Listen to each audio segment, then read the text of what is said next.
any noise ce l'hanno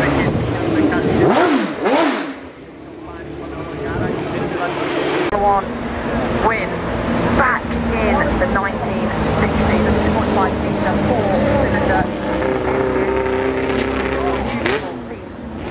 beautiful piece of machinery.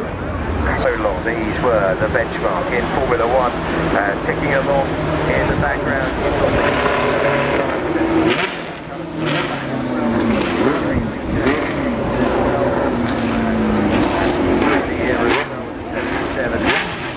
iconic liveries as well, aren't they? Oh, yes. Not only this innovation of design, but really, really impressive. To see them all together, this is what you get at Goodwood. This is James Lotus. Yeah, unique, just absolutely wonderful to see. These classic JPS colour schemes as well, gorgeous shapes, and just absolutely amazing. Some of the Colin Chapman's marvelous. Yeah, and joining at the back there, the road cars,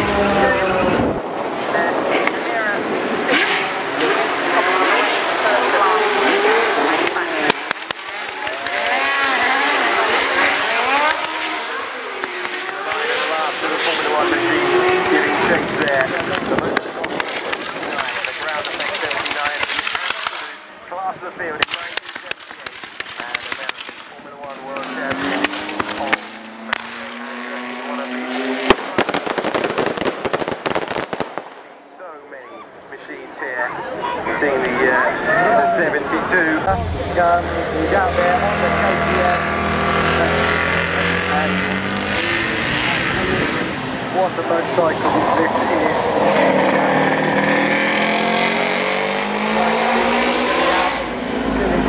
Look at the aerodynamics on these bikes. They've changed so much over these last few years. Yeah, with all the downforce, everything keeping the bikes pressed in, it really does a job.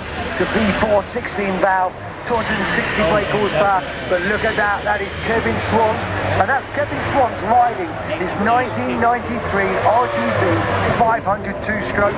That was the year he won the championship, so it's great to see him on this bike.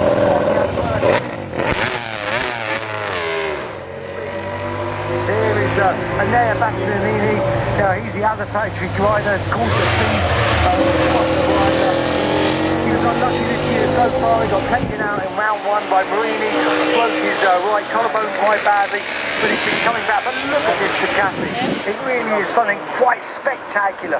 Look at all the extra aerodynamics on it, the downforce, the huge carbon brakes, these bikes are number one. Actually, right now we just cut to Freddie Spencer. He was the 1985 500cc and 250cc world champion. That's the bike he won the 500 championship on. It was a 500cc triple, and it's so great to see Freddie Spencer out. One of the, he's rated as one of the most naturally brilliant riders. Also the 250s that year, so great to see Freddie Spencer there out on that NS 500 triple there. Really good, that classic colourway and that classic helmet. Fast Freddie he was known as, and for good reason. Big money, he said no thank you, I'm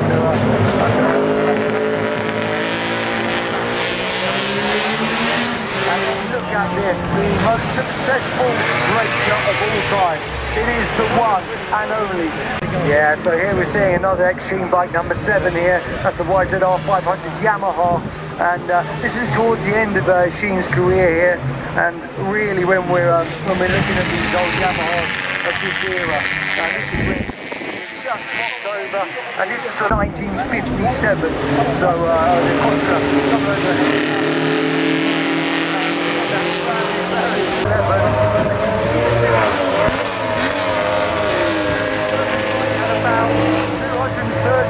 Bastian Vettel, iconic driver, iconic car, united.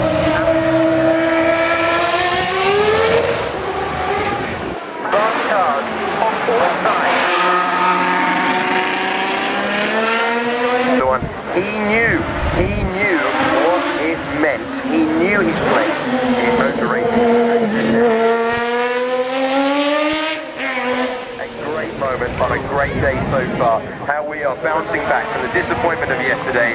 In McLaren's 60th year, we're going to dot about. This is the McLaren F1 GTR Longtail. We've also got on the circuit, I believe as well, the car that competed in Japan for a really, really long time as well. But this was the car that competed in Japan for so many years, but this was the car that really raised the game. Wasn't expected to win, wasn't in the leading class of Le Mans when it won in 1995, but was a sensation when it took the flag.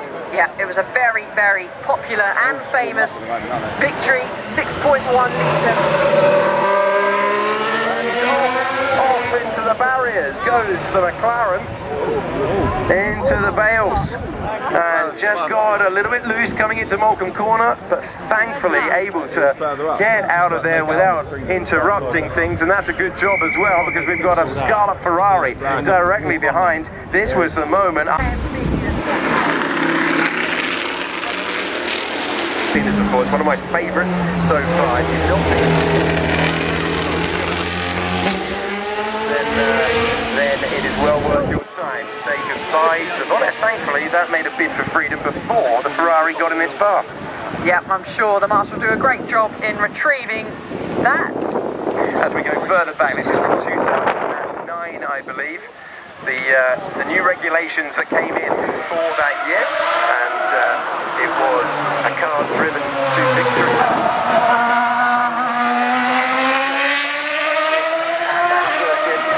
And it was a bit troublesome for the rest of the year. That was the Grand Prix when Giancarlo Fisichella pushed the Ferrari all the way and then joined the team. And he's remained with that team ever since that season. A wonderful sound of the V8 engine as well today.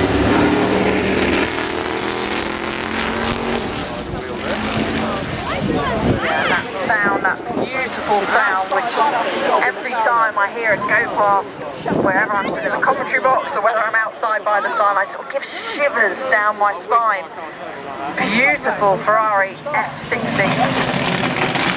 Yeah, the F60 completing its run. And now it's going to be followed up the hill, not on your screens right now, but just gone past our commentary box, the famous McLaren Chevrolet M8B.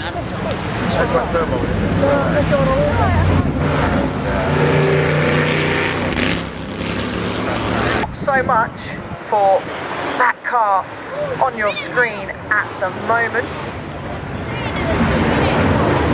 They're heading out there. As we celebrate 60 years of McLaren, but the order dotted about as we make our way by, and this is going to be, and I told you we're dotting about the order, this is the Glickenhaus that has competed at Le Mans in recent years. You can see the hypercar sticker at the front, the new class at the front. Different ways to compete in the hypercar class. You've got the full entries, and then you've got the ones where they build the chassis and they provide power units themselves. They're doing it all themselves. And Glickenhaus, when maybe there were hardly any entrants at the top class of Le Mans, they decided they were going to go there, and they were rewarded last year with a trip to the podium behind the dominant Toyotas. Yeah, they work, so much work goes on behind the scenes as it goes past our commentary box now. And this is what I love about these runs up the hill, Alex, is we just have variety. We've got single seaters, we've got GTs.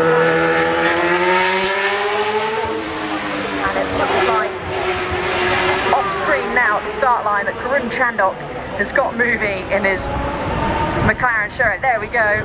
So he now will put his foot down, and we get the pleasure of riding on board with him as well. Just listen to this.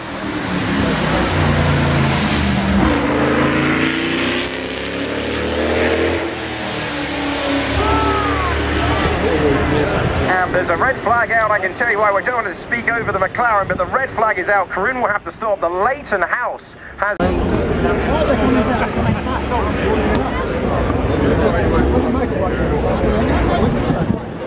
Oh, sag steh mal auf.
Another great name from NASCAR as well, and we're seeing a mixture of them and cars, and also won the championships through the design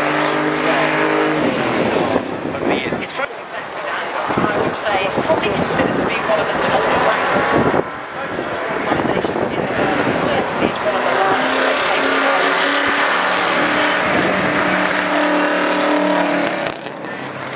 Jensen Button even said that he quite misses his NASCAR, and there's quite a few people who've driven NASCARs that I've spoken to in the past, and they say actually, even though they look big and they look heavy, they are really comfortable. You're looking at a relatively early one now. This is a great looking car. It's in the 1970 Dodge Daytona, and this in a calendar of 48 races. The top out of the 48 in the lead.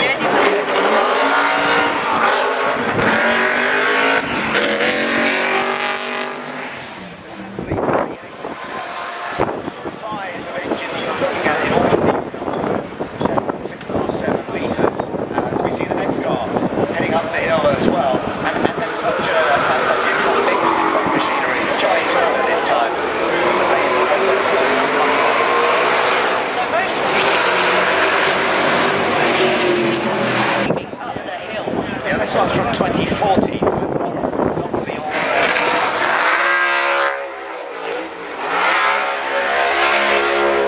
Okay, now Jensen Button is about to start. Now this is not NASCAR, but it has competed recently.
Aber bestimmt der Victory as well. Da ist der Schlüssel drin, da ist das Taschenmesser drin. 76 diesel.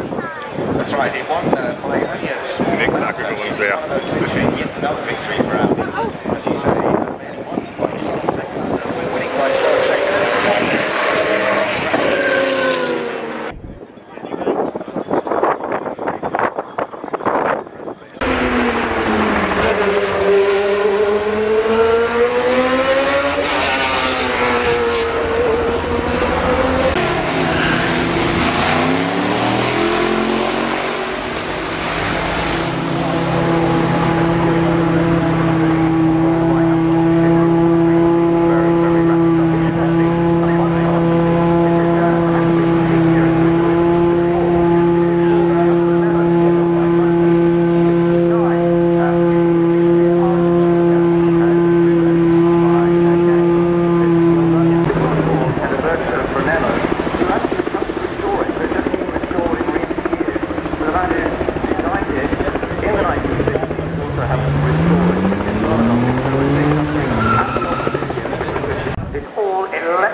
car that is being driven by Miro Suzuki, and let's see what he can do. He's part of the development of this car, has done a huge amount of work on it, and off the line it goes. First time in the shootout. And I'll tell you what, this is going to be a pretty good time. Let's see, yeah, 49.32. That is truly competitive. We've seen a 48.5 as the fastest of the weekend so far. We'll have to see how this goes.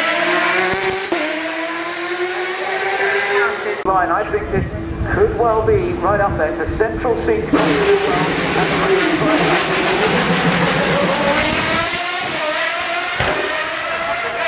I think that could possibly be the fastest time we may see go up the hill today. It's a very, very competitive time. It is indeed. Right now.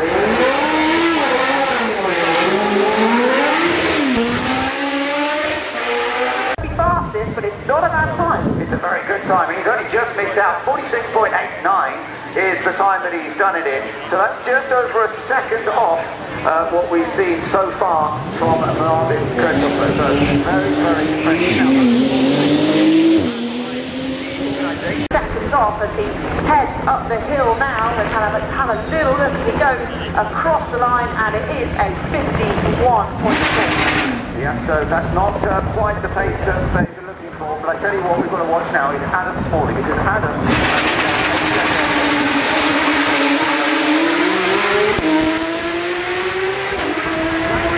Quite the fastest as yet. It's still Marvin Kurtopler who has got that pace currently, having set it just a few times ago. They are all pushing on, trying to get the best that they can possibly get, but it is the McLaren Solus GT, which is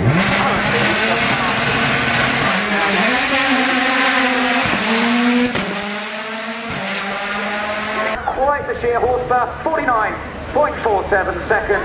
So yeah, it's good, but not quite enough. No, I think the rally car needed a little bit of rain, as we're going to see yet another rally car take up the hill, and they were very competitive, obviously, in the tricky conditions on Friday. It's 52.7, so he has missed out a little bit. I have to say, Adrian Formo, the other rally driver, definitely a bit quicker on that run. Now, this could be one. Just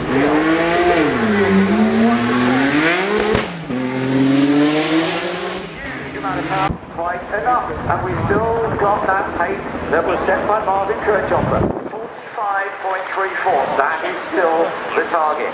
But I think that's a fantastic effort from Jake Hill, really wrangling the clear, and he really, really does enjoy driving the car. This is back to now looking at machinery that Jake is usually used to drive, a British touring car, and we're going to have more